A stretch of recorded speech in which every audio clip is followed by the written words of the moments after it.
அடுத்த பொது தேர்தலை அவர் சந்தித்து கண்டிப்பாக அவர் முதலமைச்சர் ஆக வேண்டும். அவரது பின்னாடி லட்சக்கணக்கான இளைஞர்கள் இருக்கார்கள் என்று நாளை அவரது பிறந்த நாள். அதன் காரணமாக இன்று நான் இப்பதான் வழக்கறிஞர் படிப்பை முடித்து என்னுடைய வழக்கறிஞர் பணியை நான் தொடங்க போறேன்.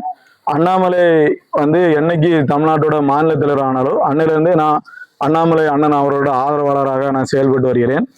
தற்போது ஊடகங்களில் அண்ணாமலை அண்ணன் பாஜகவிலிருந்து விலகுவதாக செய்தி வந்துள்ளது.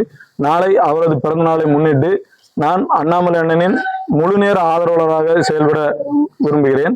அவரது முழு நேர ஆதரவாளராக செயல்பட்டு அவர் புதிய கட்சியை தொடங்கி அடுத்த பொது தேர்தலை அவர் சந்தித்து கண்டிப்பாக அவர் முதலமைச்சர் ஆக வேண்டும். அவர் முதலமைச்சர் ஆகுவார் என்ற நம்பிக்கையோடு அவரது பின்னாடி லட்சக்கணக்கான இளைஞர்கள், என்னை போன்ற லட்சக்கணக்கான இளைஞர்கள் இருக்கார்கள் என்றும் இருப்பார்கள் என்றும் நான் உறுதியோடு கூறுகிறேன்.